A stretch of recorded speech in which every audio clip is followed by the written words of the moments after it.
হ্যাঁ, তো আমি আবার চলে এসেছি তোমাদের সাথে একটু বকবক করতে। আজকে আমার রান্নার রেসিপি সমস্ত কিছু দেখালাম, ছোট্ট একটা ব্লগ ভিডিও। এখানে এগ চিকেন কারি দেখতে পাচ্ছ, একটা এগ দিয়েছে দিদিভাই, একটা এগ দিয়েছে শাশুড়ি মা, আর চিকেনটা দিয়েছে পাশের বাড়ি এক দিদিভাই আমার মেয়েকে। তো সবের মধ্যেই তো রসুন আদা পেঁয়াজ মশলা রয়েছে, তাই ভাবলাম ভাগে ভাগে জাল দিয়ে কি করবো, একসাথে দিয়ে দিই, বুদ্ধিটা কাজে লাগিয়ে নিলাম। তোমরাও যদি এরকম করতে পারো তাহলে তাড়াতাড়ি হয়ে যাবে। আর এখানে দেখো কথা বলতে পারছি না কেন বলো তো, পাশে অনেক গান বাজছিল সেজন্য, পুজো তো শুরু, তাই এখানে রান্না বসিয়ে দিয়েছি। আর ঘামে আমার অবস্থা দেখতে পাচ্ছ, প্রচণ্ড গরম। ওখানে হচ্ছিল আমার কুমড়ো ভাজা, মিষ্টি কুমড়ো ভাজি কার কার পছন্দ, আমার তো খুব ভালো লাগে। তো এখানে আমি মিষ্টি কুমড়ো ভাজি বসিয়ে দিয়েছি, এখানে ডাল সিদ্ধ করে নিয়েছি, এখানে ভাতটা অর্ধেক ফুটিয়ে রেখে দিয়েছি, আলু ভাজাও কেটে রেখে দিয়েছি, পেঁয়াজ রসুন লঙ্কা ডালের জন্য ফোড়ন দেবো সেটাও রেডি। আর এখানে একটু লইট্টা মাছ নিয়েছি, লইট্টা মাছ একটুখানি বর্ষাকালে ভালোই লাগে খেতে, তো আজকে আমি আলু দিয়ে রান্না করেছি। আর এখানে রয়েছে ধনে পাতা, ডালের মধ্যে দেবো। তো মাছগুলো কাটতে হবে, ধুতে হবে, অনেক কাজ। তো এখানে আমি ভালো করে কুমড়োটা ভেজে নিলাম, ভেজে নেওয়ার পরে লবণ আর হলুদটা একটু পরে দিয়েছি, কেন সঙ্গে সঙ্গে লবণ হলুদ দিলে না কড়াইয়ের মধ্যে লেগে যায়, তখন ভালো করে ভাজা যায় না, সেই জন্য আমি লবণ হলুদটা পরে দিয়েছি। তো দেখতে থাকো, তোমাদের কার কার পছন্দ এরকম মিষ্টি কুমড়ো ভাজা, আমার তো খুব ভালো লাগে, তাও যদি হয় ডালের সাথে। তো দেখো, কাজকর্ম করতে করতে তো অনেক কাজ থাকে, শেয়ার করাই যায়, কিন্তু এত কাজকর্ম দেখালে তোমরা বোরিং হয়ে যাবে, ওই জন্য আমি দেখাই না, আমি শুধু রান্নাবান্না দেখাই। আর আজকে আমাদের এখানে প্রচণ্ড বৃষ্টি পড়ছে, মেঘে আওয়াজ করছে, তো কেউ ভয় পেও না কিন্তু, ঠিক আছে। তো এখানে আমার এটা হয়ে গেছে, এবার দিয়ে দেবো, একটু ভাজা ভাজা হয়ে গেছে, এবার লবণ আর হলুদ দিয়ে দেবো। এটা ডালের মধ্যেও দিয়ে দিলাম, দুটো কাজ একসাথে, একবারে যখন ঢাকনাটা খুলেছি দুটোতেই দিয়ে দিই, একবারে ডালে একবার ভাজাতে। তো এখানে দিয়ে ভালো করে, ডাল কাটাটা আমার ব্যবহার হয় না, খুব কম, এই জন্য ঘুটনিটা দিয়ে ভালো করে ঘুটে নিলাম। এটা ছিল মটর আর মুগের ডাল, ভালো করে নাড়াচাড়া করে নিচ্ছি।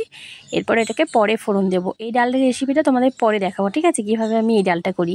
তো এখানে আমার এই ভাজাটা কমপ্লিট, এবার আমি লোটে মাছ বসিয়ে দেবো, কেননা এর ফাঁকে অনেক কাজ ছিল, বাসন ধোয়া, ঘর মোছা, মেয়েকে খেতে দেওয়া, আমি নিজে খেয়েছি সেই বাসন ধোয়া, জামা কাপড় কাচা, ছাদে গিয়ে জামা কাপড় তুলে নিয়ে আসা, প্রচণ্ড মেঘ করেছিল, তো এত কাজ তো তোমাদের সাথে শেয়ার করতে পারিনি।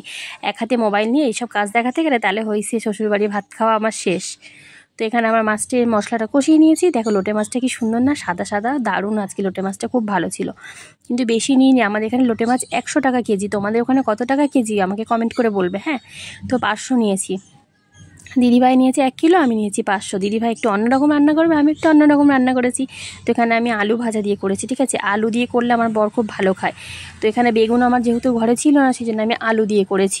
এরপরে দেখো ভালো করে মশলাটা কষিয়ে মাছটা দিয়ে দিয়েছি, দেখো কি সুন্দর হয়ে গেছে। আজকে মাছে খুব একটা জল বেরোয়নি, তো ভালোই লাগলো। এই দিয়ে গরম গরম ভাত তো খুব খেতে ভালোই লাগে।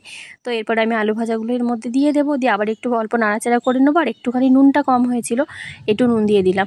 আর ধনেপাতা আমি দিই না, কেন বলো তো, ধনেপাতা দিলে আমার বর বলে কি লোটে মাছের যে নিজস্ব একটা স্বাদ এবং গন্ধ থাকে সেটা নাকি চলে যায়।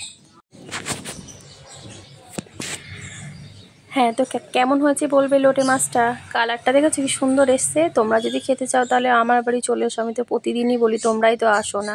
তো ঠিক আছে, এখানে সব কাজ বাজ সেরে নিয়েছি, আবারও বাসন কোসন ধুয়ে নিয়েছি, রান্নাঘর পরিষ্কার করে নিয়েছি। রান্না হচ্ছে একদিকে, আর একদিকে হচ্ছে সমস্ত কাজ।